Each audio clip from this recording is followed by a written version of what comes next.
Hi மக்களே! இன்னைக்கு டே in my life பார்க்கலாமா? காலையில் எழுந்திரிச்ச உடனே பையனை மாமி கையில் கொடுத்துட்டு ஸ்ட்ரைட்டாக கிச்சனுக்கு தாங்க. ஸோ இன்னைக்கு பிரேக்ஃபாஸ்ட் மெனு தோசை. கொஞ்ச நாளாகவே பையனுக்கு உடம்பு சரியில்லை. பயங்கரமான ஜலதோஷம் இருமலும். அவனுக்கு பிடிச்ச மாதிரி கொஞ்சோண்டு நெய் ஊற்றி குட்டி தோசையை சுட்டு கொடுத்தேன். குழந்தைங்களுக்கு சாப்பாடு கொடுக்கறது எவ்வளோ பெரிய டாஸ்க் தெரியுமாங்க. அப்பதான் நமக்கு தோணும், நம்மளும் நம்ம அம்மாவுக்கு இதே மாதிரி கஷ்டம்தான் கொடுத்துருப்போன்னு. இதுல வேற உடம்பு சரியில்லைன்னா சுத்தம். லிட்டரலா என் பையன் 1 மணிக்கூர் எடுத்தாங்க அந்த ஒரு தோசையை சாப்பிட. ஒரு வேலையா அவனுக்கு சாப்பாடும் கொடுத்துட்டு வெளியில வந்து பார்த்தா நேத்து நைட்டு மழை பெஞ்சிருக்குங்க.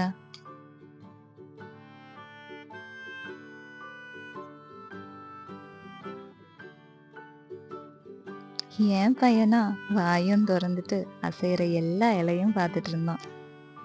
கரெக்டா எனக்கு இந்த டயலாக் ஞாபகம் வந்தது. என்ன தெரிகிறது? அது ஒண்ணுமில்லடா. எல்லா பேரண்ட்ஸ்க்கும் நம்ம குழந்தைங்களுக்கு ஏதாச்சும் ஒரு ஹெல்த் இஷ்யூ வந்துச்சுன்னா, கடவுளே இந்த ஹெல்த் இஷ்யூ எனக்கு வந்திருக்கலாம்ல அப்படின்னு தோணும்ல. கரெக்டாக ஹஸ்பண்டும் எழுந்திரிச்சிட்டாரு. இதான் சாக்குன்னு சொல்லிட்டு என் பையனை ஹஸ்பண்ட் கையில் கொடுத்துட்டேன். அவனோட அப்பாவை பார்த்ததுக்கப்புறம் எவ்வளோ ஹாப்பியாக விளையாட ஆரம்பிச்சிட்டான்னு பாருங்க.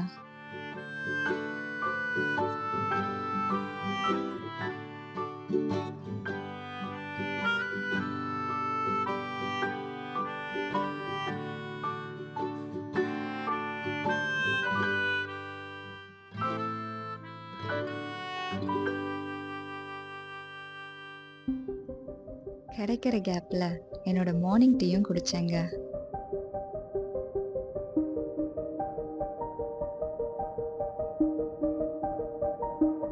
ஹஸ்பண்டோட டீயும் ரெடி பண்ணிட்டு குடு குடு குடுன்னு ஓடி போய் கொடுக்க போனேன். இங்கே பார்த்தா பையன் பிளே மேட்டில் உட்காந்து அவன் பாட்டுக்கு தானாக விளையாடிட்டு இருந்தான். சரி, நானும் என் ஹஸ்பண்டுக்கு டீயும் கொடுத்துட்டு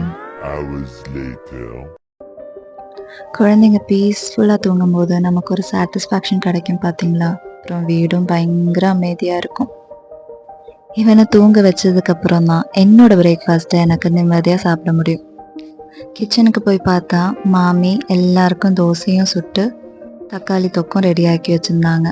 ஸோ ஒரு பிளேட்டும் எடுத்துட்டு 3 தோசையும் வச்சுட்டு கொஞ்சோண்டு தக்காளி தொக்கும் எடுத்து அவ்வளோதாங்க.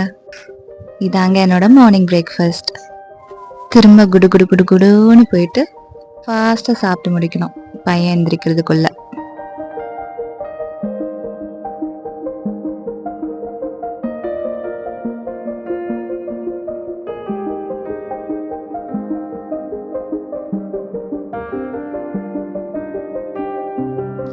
கரெக்டாக ஒரு 11 மணி போல் பையனுக்கு ராகி கொடுப்போங்க.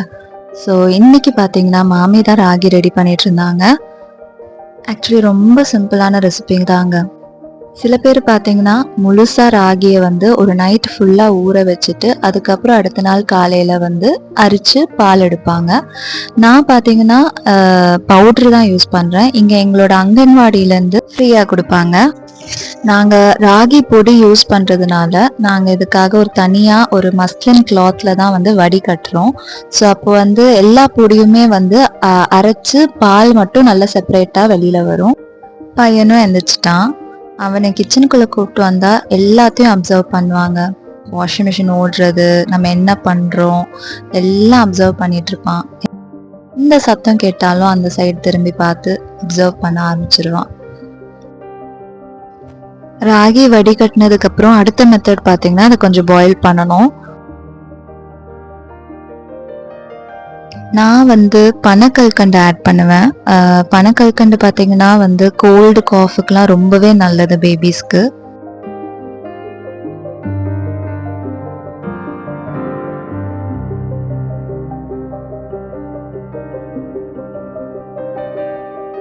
ராகி பண்ணும்போது மட்டும் பக்கத்தில் நின்று கிளறி கொடுத்துட்டே இருக்கணுங்க. ஏன்னா சீக்கிரமாகவே அடி பிடிச்சிரும். பக்கத்து வீட்ல இருந்து ரொம்ப நேரமா ஒரு ஆடோட சத்தம் கேட்டுட்டே இருந்ததுங்க. ஸோ நானும் மாமியும் போய் வெளியில போய் பார்த்தா ஒரு குட்டி ஆடு. அயாஷ் அது ரொம்ப ஆச்சரியமாவே பார்த்துட்டே இருந்தான். அதையும் பார்த்துட்டு எங்களையும் பார்த்துட்டு இது என்னதுடா இது அப்படின்னு பார்த்துட்டு இருந்தான்.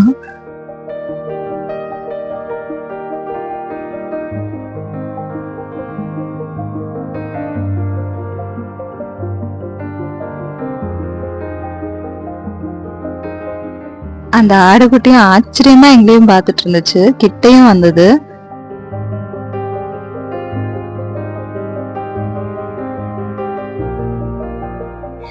சரி நானும் குடுகுடுன்னு ஓடிட்டு சரி ஆட்டுக்குட்டிக்கு ஏதாச்சும் கொடுக்கணுமேன்னு சொல்லிட்டு நமக்கு சுட்ட தோசையில ஒரு தோசை ஆட்டைய போட்டு ஓடி போய் மாமி கையில கொடுத்துட்டேன். உண்மையே சொல்ல போனோம்னா நான் அவ்வளோ அனிமல் ஃப்ரெண்ட்லி இல்லை. எனக்கு கொஞ்சம் பயம். இதெல்லாம் கொஞ்சம் தூரத்துல இருந்து பார்த்து ரசிச்சுப்பேன், அவ்வளவுதான். பக்கத்துல வந்தா ஒரே ஓட்டம் தான். One eternity later. ஐயோ இப்பதாங்க எனக்கு ஞாபகம் வந்தது. பையனுக்கு வச்சிருந்த ராகி சூடு மாறதுக்கு தனியா எடுத்து வச்சுக்கிட்டேன். அடுத்த வேலை பாத்தீங்கன்னா துணி விரிக்கிறது தான். மாமி என்ன ஓடிவான்னு கூப்பிட்டாங்க. நானும் ஓடி போய் பார்த்தா அந்த ஆட்டுக்குட்டி பக்கத்துல வந்துருச்சுங்க. அதுக்கப்புறம் மாமி அந்த தோசையை ஃபுல்லா ஆட்டுக்குட்டிக்கு போட்டு கொடுத்துட்டாங்க. சரி அப்புறம் நானும் துணியெல்லாம் எடுத்துட்டு மாடியில போய் விரிக்கலான்னு எடுத்துட்டு போயிட்டேன்.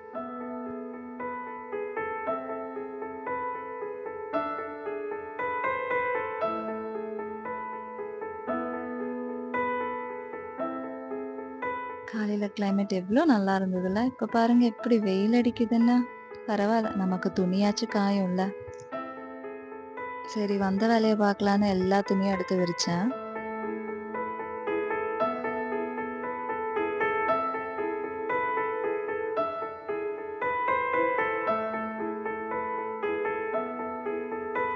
காஞ்ச துணியும் இருந்தது.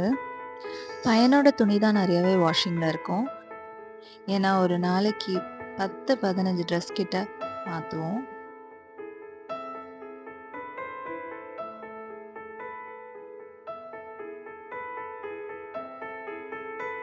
சரி எல்லாத்தையும் எடுத்துட்டு கீழே வந்து பார்த்தா மாமியும் பையனையும் காணலங்க. அப்புறம் பார்த்தா மெயின் கேட்டுக்கு பக்கத்துல நிக்கிறாங்க. இப்ப இதாங்க அவனுக்கு ஃபுல் டைம் வேலை.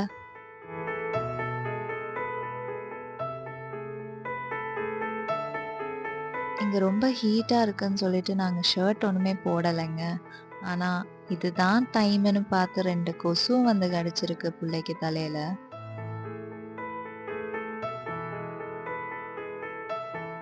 இதுவும் போதாதுன்னு அவனுக்கு கேட்டுக்கு வெளியில வேற போய் நிக்கணுமாங்க. இதுக்கு வேற அடம் முடிச்சிட்டு இருந்தான் கொஞ்ச நேரம். சரி இவனுக்கு கூடலாம் இருந்தா எனக்கு டைம் போறதே தெரியாதுங்க. அதனால நான் போய் கண்டினியூ பண்ணேன் என்னோட வேலைய. ஸோ எடுத்துட்டு வந்த துணி எல்லாம் மடிச்சு வச்சுட்டு இருந்தேன் ஒன்று ஒன்றா. இடையில மாமி வந்து நம்ம கார்டன்ல விளைஞ்ச மல்பெரி எடுத்துட்டு பையனுக்கு கொடுத்துட்டு இருந்தாங்க. அவனுக்கு அது சாப்பிட்ட உடனே வாய் சுத்தி லிப்ஸ்டிக் போட்ட மாதிரி இருந்துச்சு. அவனுக்கு அதோட டேஸ்டும் பிடிச்சிருக்கு.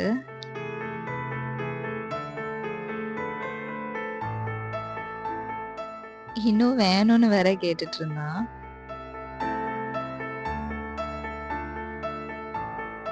மீதி இந்த ட்ரெஸ் எல்லாத்தையும் மடிச்சு வச்சுட்டேன்.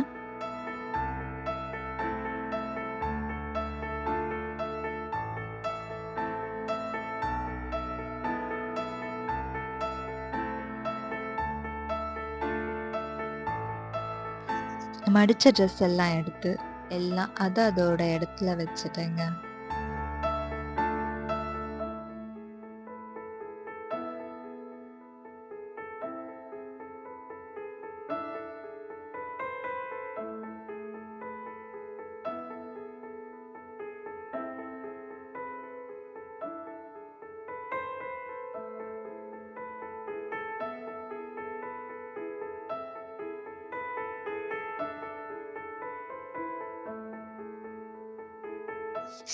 பையன் ப்ளே மேட்டில் உட்காந்து விளையாடிட்டு இருந்தான். அந்த கேப்பில் நான் ரெடி பண்ணி வச்சிருந்த ராகியை கொடுக்க ஸ்டார்ட் பண்ணிட்டேங்க. இவனுக்கு ஃபுட்டு கொடுக்கறது எனக்கு ஒரு பெரிய டாஸ்க் ஆயிடுச்சுங்க. அவனை ஒரு இடத்துல உட்கார வச்சு அவனுக்கு புதிய புதிய டாய்ஸ் எல்லாம் கையில் கொடுத்து அவனுக்கு பாட்டு பாடி ரைம்ஸு பாடி கதை சொல்லி ஷோவா ஒரு வேலையா ராகி எல்லாம் சாப்பிட்டு முடிச்சுட்டு பையனுக்கு இப்போ பாத்திங் டைம். எப்படி சிரிக்கிறான் பார்த்தீங்களா? அவனுக்கு குளிக்கிறதுனா ரொம்ப பிடிக்குங்க. அதுவும் தண்ணியில விளையாடுறது. ஏய், என்னை வச்சு ஒன்றும் காமெடி கிமெடி பண்ணலையே. இன்னைக்கு புதுசாக ஃபோன்லாம் வச்சு ரெக்கார்ட் பண்ணுறதை பார்த்து பையன் பயந்துட்டான். ஃபஸ்ட்டு டப்லேருந்து எடுத்த உடனே அழ ஆரம்பிச்சிட்டாங்க. இன்னும் அவனுக்கு போய் டப்பில் இருக்கணும்னு தண்ணியில் விளையாடணுன்னு. ரெடி ஆகிட்டு அவங்க அப்பா கூட கொஞ்ச நேரம் உட்காந்துட்டு இருந்தான். அவங்க சாப்பிட்ற சாப்பாடுலேருந்து 2 வாய் வேற வாங்கிட்டான்.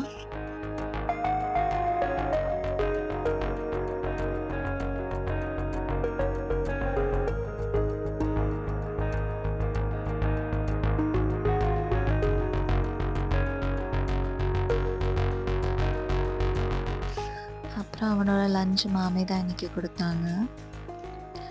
ஸோ நம்ம என்ன சாப்பிட்றோமோ அதோட ஒரு சின்ன பங்கு தான் அவனும் சாப்பிடுவான். எப்படியோ அவனோட லஞ்ச் ஓவருங்க. நல்லா சாப்பிட்டுட்டு நல்லா பீஸ்ஃபுல்லாக உறங்கிட்டு இருந்தான். எல்லா வேலையும் முடிச்சுட்டு ரொம்ப டயர்டாக இருந்தேங்க. ஹஸ்பண்ட் தான் நான் உனக்கு எக் ஃப்ரை பண்ணி தரேன்னு சொன்னார். என் ஹஸ்பண்ட் பற்றி சொல்லணுன்னா அவர் நல்லாவே குக் பண்ணுவார்.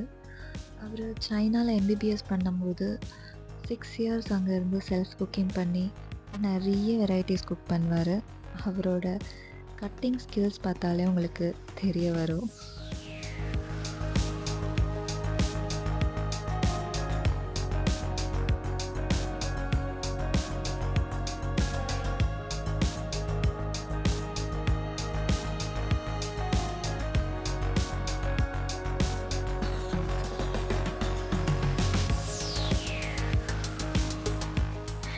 நீங்கள் இப்போ எல்லாரும் என்ன யோசிக்கிறீங்கன்னு எனக்கு தெரியும்.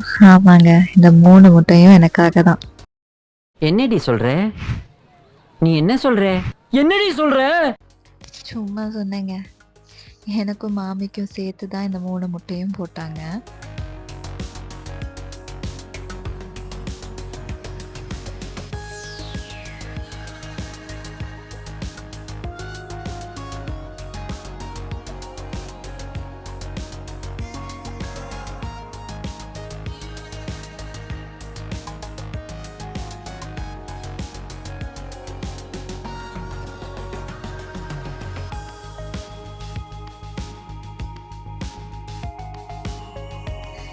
இதில் இடையில வேற எனக்கும் என் ஹஸ்பண்டுக்கும் ஒரு சேலஞ்ச் இருந்துச்சு. இந்த முட்டையை உடைக்காம திருப்புவாங்களான்னு சொல்லிட்டு பார்த்தா திருப்பிட்டாங்க.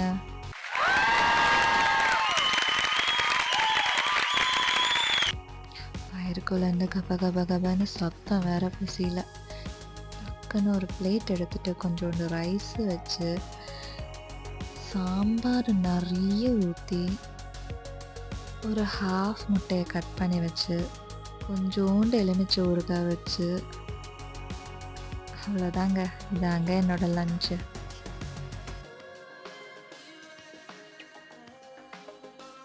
இந்த ரைஸ் சாப்பிட்றதுல ஒரு தனி மெத்தட் இருக்குதுங்க. கொஞ்சோண்டு சோறு எடுத்துட்டு நல்லா பிசைஞ்சிட்டு கொஞ்சோண்டு ஊறுகாய் வச்சுட்டு கொஞ்சோண்டு முட்டையை பிச்சு வச்சா நல்ல விரவி ஒரு வாய் எடுத்தா அடிப்பொலி. ஈவினிங் ஒரு கப் டீயும் ஒரு உள்ளிவடையும் சாப்பிட்டேங்க. அப்புறம் பையனுக்கு மக்கனா மிக்ஸ் கொடுத்தேங்க.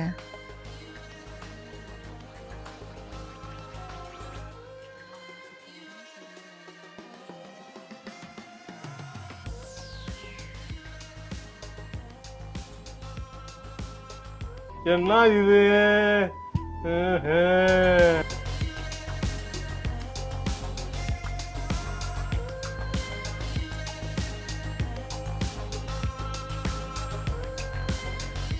மக்கனா சரியாக சாப்பிடாதனால மாமி ஒரு சின்ன தோசையும் சுட்டு கொடுத்தாங்க. இனி இப்போ அவனை தூங்குறதுக்கு ரெடி பண்ணணும். குழந்தைங்களுக்கு நைட்டு தூங்குறதுக்கு முன்னாடி ஒரு நல்ல வார்ம் பாத் கொடுத்து தூங்க வச்சிங்கன்னா நல்ல பீஸ்ஃபுல்லாக தூங்குவாங்க. எப்பவுமே தூங்குறதுக்கு முன்னாடி அவங்க அப்பா கூட நல்லா விளையாடிட்டு தான் தூங்குவான். இப்படி விளையாடி விளையாடி அவனுக்கு ரொம்ப டயர்ட் ஆயிடும். அப்போ இன்னும் நல்லா உறங்குவான். அவனோட கண்ணிலே உங்களுக்கு தெரியும், நல்ல உறக்கத்தில் இருப்பான்.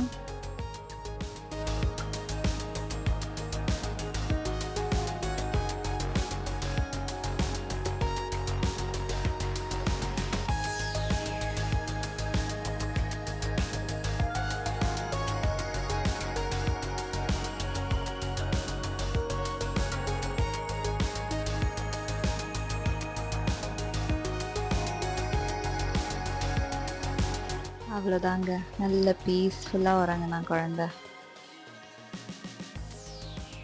சரின்னு சொல்லிட்டு இருக்கிற பாத்திரத்தையும் கழுவி என்னோட டின்னரை ஸ்டார்ட் பண்ணிட்டேங்க. நைட்டு மாமி ஆப்பமும் முட்டைக்கறியும் வச்சுருந்தாங்க. அதே மாதிரி ஒரு 3 ஆப்பம் வச்சு கொஞ்சோண்டு முட்டைக்கறி வச்சு அவ்வளோதாங்க. இதாங்க என் டின்னர்.